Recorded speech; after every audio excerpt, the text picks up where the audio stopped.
বিসমিল্লাহির রহমানির রহিম। আসসালামু আলাইকুম। আমি লিমা বলছি টাঙ্গাইল থেকে। লাইফস্টাইল ব্লগার লিমা চ্যানেল থেকে আপনাদের স্বাগত জানাই। কাছে এবং দূরে যেখান থেকে আমার এই ভিডিওটি দেখছেন, আশা করি সবাই ভালো আছেন। আমি আমার পরিবারের সবাইকে নিয়ে আল্লাহর অশেষ রহমতে ভালো আছি। সবাইকে শ্রদ্ধা আর ভালোবাসা জানিয়ে আজকের ভিডিওটি শুরু করলাম। এখানে দেখতে পাচ্ছেন প্রথমে রান্নাবান্না চলছে। এদিকে মাটির চুলায় আজকে খুদ ভাত রান্না হচ্ছে।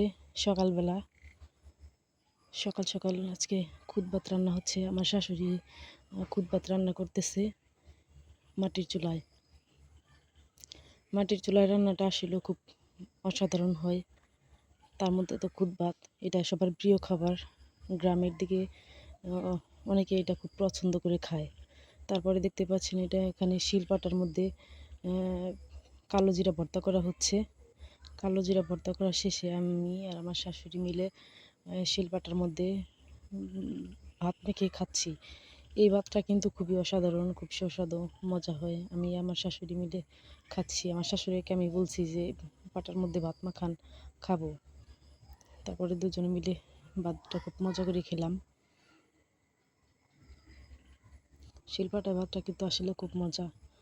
যারা খাননি একবার খেয়ে দেখবেন। ভর্তা বানানোর পরে শিলপাটার মধ্যে ভাত খেয়ে দেখবেন, খুবই মজা।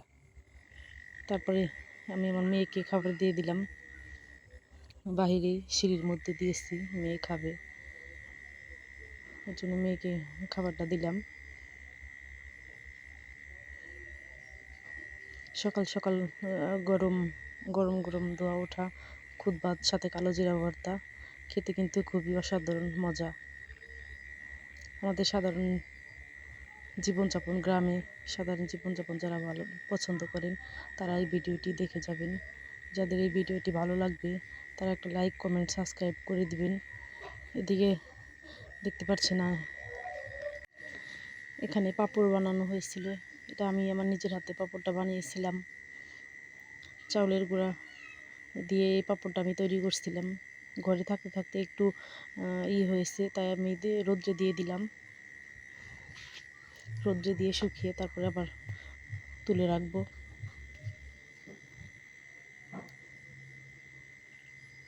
এদিকে পাঁপড়গুলো শুকিয়ে এনে আমি সব বয়মে তুলে নিচ্ছি। তুলে নিয়ে তারপর কিছুটা ভেজে নেব বাচ্চাদের দেওয়ার জন্য বিকেলবেলা। দেখছেন আমি সবগুলো পাঁপড়ের দিকে তুলে রাখবো। পাঁপড়টা কিন্তু খেতে খুবই মজা। কিনা মানে আপনারা যে বাজার থেকে কিনে খাই সেটার থেকে এই পাঁপড়টা অনেক মজা। যদি আপনাদের ভালো লাগে থাকে তাহলে এটার একটা রেসিপি আমি দেবো, আপনারা কমেন্টে বলে যাবেন।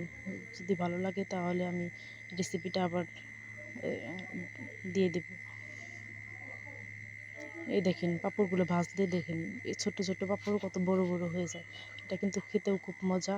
অনেক দিন ঘরে সংরক্ষণ করা যায়, শুকিয়ে মুচমুচা করে অনেক দিন সংগ্রহ করা যায়। এখানে আমি অনেকগুলোই ভেজে নেব।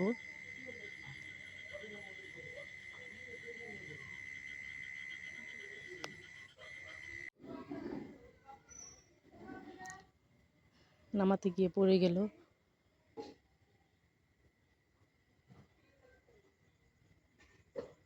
দেখছেন কত সুন্দর ভাজাগুলো হয়ে যাচ্ছে, দেওয়ার সাথে সাথে অনেক সুন্দর হয়ে যায়।